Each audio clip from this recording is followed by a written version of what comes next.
इन दोनों को प्लस करने हैं, पहले जेड की आयन से गुणा करने पर जितने भी मोल होते हैं, फिर उनको 2 से भाग करने पे जो वैल्यू आ जाती है वो मीन एक्टिविटी कोएफिशिएंट होता है। वहीं आयनिक स्ट्रेंथ की बात करें, देखिए आयनिक स्ट्रेंथ क्या होता है। आयनिक स्ट्रेंथ एक अलग भी टॉपिक है, वो मैं आपको पढ़ा दूंगा। Ionic strength is a property of ionic solute which is used for combination effect of concentration of ion and change.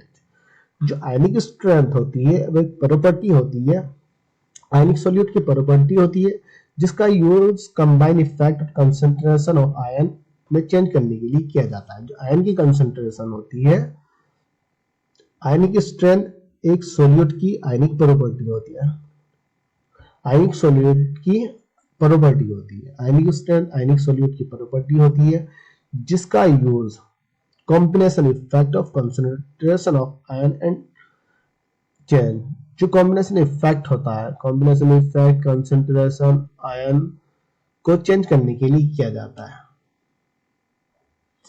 Ionic strength ionic solute की प्रॉपर्टी होती है जिसका use combination effect concentration ion change करने के लिए किया जाता है। मैथमेटिकली रिप्रेजेंट की अगर हम बात करें, जो आयनिक स्ट्रेंथ को रिप्रेजेंट किया जाता है इज इक्वल टू 1/2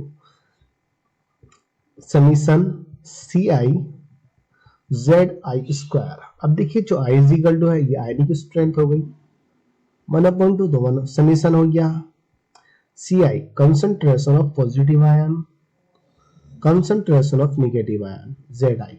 तो यहाँ पर आप जस्ट जेड पॉजिटिव भी कर सकते हैं, जेड नेगेटिव भी कर सकते हैं। ये नंबर ये मैटर नहीं करता है, ये मैटर नहीं करता है कि आप कौन सा साइन ले रहे हो, ये मैटर करता है कि जो ये है उस चीज को आप जानते हो या नहीं जानते हो। तो इसलिए आयनिक स्ट्रेंथ को आई से रिप्रेजेंट किया जाता है, is equal to 1/2 summation.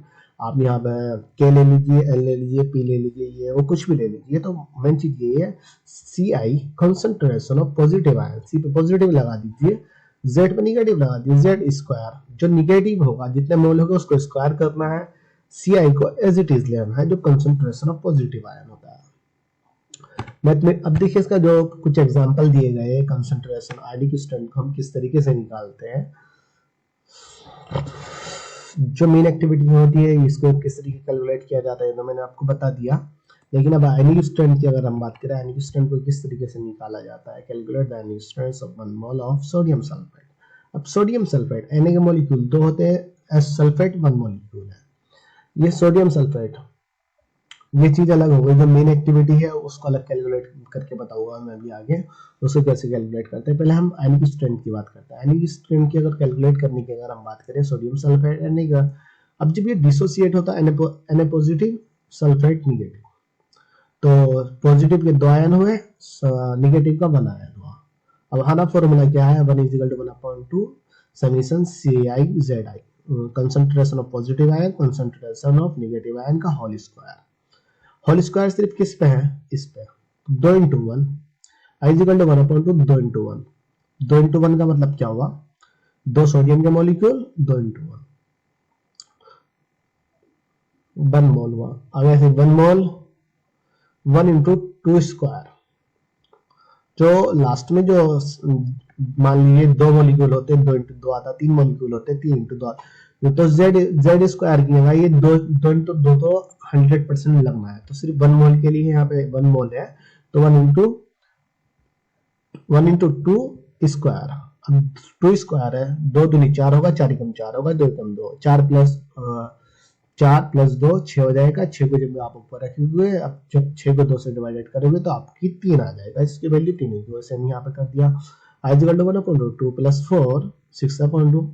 Ionic strength क्या हुई, 3 है। वहीं उसने बोला ये ट्राइअमोनियम फास्फेट की आयनिक स्ट्रेंथ बताइए, वही सेम चीज I = 1/2 summation CiZi positive concentration और नेगेटिव कंसंट्रेशन। अब पॉजिटिव कंसंट्रेशन कितनी है, 3, नेगेटिव कंसंट्रेशन 3 × 1 1 × 2 स्क्वायर, 2 × 2 2 दूनी 4 4 × 4 और 3 7 3.1। इसके आयनिक स्ट्रेंथ कितनी है, 3.1। कुछ नहीं करना इस तरीके से उसको नहीं, I = 1/2 Ci concentration of positive ion concentration of negative ion. Negative ion पे सिर्फ होल स्क्वायर लगाना है, होल स्क्वायर जो लगा नेगेटिव आयन पे नहीं लगाना है, जो भी जितने भी मोल होते हैं उसकी गुणा जब 2 से करते हैं, 2 के ऊपर स्क्वायर लगाना है। अब अब जो पॉजिटिव आयन होता है उसकी 1 से गुणा की जाती है, लेकिन उसकी मोल जो नेगेटिव आयन होता है उसकी 2 से गुणा की जाती है। मान लीजिए 1 है तो 2 से 4 होगा, तो जब भी 4 से 2 से गुणा की जाती, 2 दूनी 4।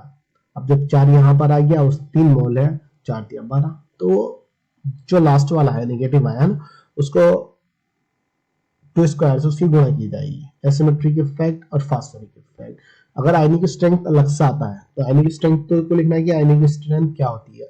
आयनिक स्ट्रेंथ एक प्रॉपर्टी होती है जो आयनिक सॉल्यूट की प्रॉपर्टी होती है, जिसका यूज कंसंट्रेशन को डिटरमाइन करने के लिए किया जाता है, आयन के एक्सचेंज के लिए किया जाता है, कॉम्बिनेशन इफेक्ट को डिटरमाइन करने के लिए आयनिक स्ट्रेंथ का यूज किया जाता है, जिसका formula I is equal to summation concentration of positive ion concentration of negative ion होता है।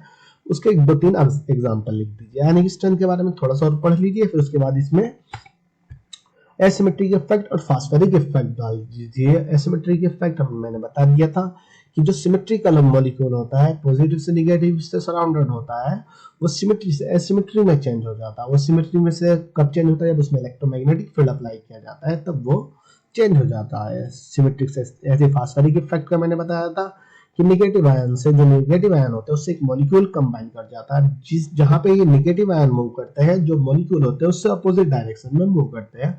फास्फोरिक इफेक्ट भी यहाँ पे लिख दीजिए आप आयनिक स्ट्रेंथ में। तो ये आयनिक स्ट्रेंथ एक अलग से टॉपिक है, इसमें देखना आप आयनिक स्ट्रेंथ।